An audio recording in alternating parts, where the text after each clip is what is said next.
पढ़ी जग मुआ, पंडित भया न कोय। एके आखर प्रेम का, पढ़ा सो पंडित होय। पंडित माने कोई जाति नहीं है। पंडित माने जाति भी है। पंडित माने विद्वान होता है, विद्वानों की एक जाति होती है अगर माने तो। और वो जाति ये नहीं कि वो पंडित है तो उसका बेटा भी पंडित ही होगा। उम्मीद की जाती है कि वो अपने बेटे को भी ज्ञानी बनाएगा। तो पंडित माने विद्वान, ज्ञानी। तो पोथी पढ़ी पढ़ी जग मुआ, ये सारे संसार के लोग पोथियां पढ़ पढ़ करके मर रहे हैं, लेकिन कोई पंडित नहीं बना, कोई विद्वान नहीं हुआ, कोई ज्ञानी नहीं हुआ, कोई दृष्टा नहीं हुआ, कोई सत्यदर्शी नहीं हुआ, कोई तत्वदर्शी नहीं हुआ।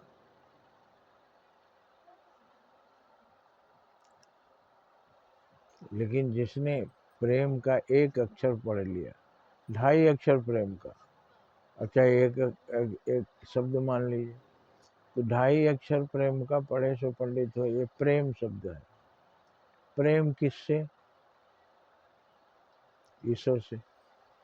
माया से प्रेम करोगे वो नश्वर है, तुम्हें भी नष्ट कर देगा। जब जो नाव डूबने वाली है उसमें सवार होंगे तो आपको भी डूबना है। तो प्रेम भौतिक चीजों से नहीं, वो प्रेम परमात्मा से। अब परमात्मा को कहाँ ढूंढे, उनसे प्रेम दिखाए। तो हर आदमी के अंदर परमात्मा है, प्रेम दिखा सकते हैं हर आदमी को।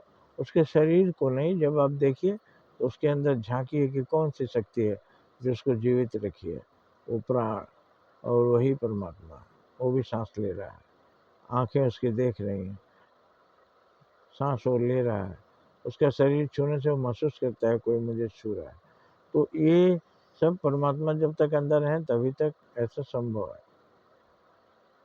तो प्रेम हम किसी शरीर से ना करें। इस्लाम ने खुदा को कोई रूप नहीं दिया, उसमें हमारे यहाँ भी कहा गया मूर्ति है, मूर्ति बाहरी है, अंदर में जो है उन पर हम ध्यान करते हैं। तो दोनों तो बात एक ही बोल रहे हैं, बस आपस में लड़ रहे हैं, यही गलत कर रहे हैं। समझाना चाहिए ईश्वर का कोई रूप नहीं है, लेकिन जब वो किसी रूप में प्रवेश करता है तो हमको दिखाई देता है। जैसे आत्मा का कोई रूप नहीं है, लेकिन जब मनुष्य के शरीर में घुसता है तो मनुष्य दिखाई देता है, पक्षी के शरीर में होता है तो पक्षी दिखाई देता है, कीड़े के शरीर में होता है तो कीड़ा दिखाई देता है, वृक्ष के अंदर है वृक्ष रूप दिखाई देता है। प्रहलाद ने कहा खंबे में भी भगवान, तो खंबा का रूप दिखाई देता है। तो जिसके अंदर रहता है वही रूप दिखाई देता है, लेकिन हमको तीसरी आंख से, ज्ञान चक्षु से देखना है इसके अंदर वास्तविक क्या है, सत्य क्या है। जिसे बोलते हैं राम नाम सत्य है, बाकी सब असत्य है। तो जब घाट पर मुर्दे को ले जाते हैं, वो आदमी अब नहीं रहा, अब वो मुर्दा कहलाता है, क्योंकि उसके अंदर से जो असली चीज था वो निकल गया, तो वो मुर्दा है। तो मुर्दा को जब ले जाते हैं तो बोलते हैं राम नाम सत्य है, सबकी यही गति है। तो सब कोई ऐसे ही जाएगा जलने के लिए स्मशान घाट। राम का नाम जो इसके अंदर था, जो सांसें चल रही थी, वही सत्य था। तो हमको यही देखना चाहिए कि इसके अंदर सत्य क्या है। तो पोथी जब पढ़ें तो उसको समझें। तमाम संतों महात्माओं ने जो वाणी बताई, तो हमें वो समझना चाहिए कि सभी पढ़ करके जब तक ये नहीं जाने कि सबके अंदर परमात्मा है और उसको दर्शन नहीं किए, जैसा कि मैंने आपको दिखा दिया ईश्वर क्या श्वास के रूप में हमारे अंदर रहता है।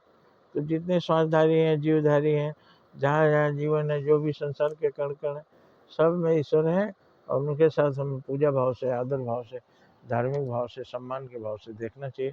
किसी को क्षति नहीं पहुँचाना हमारा पहला धर्म है। जय हिंद, जय भारत।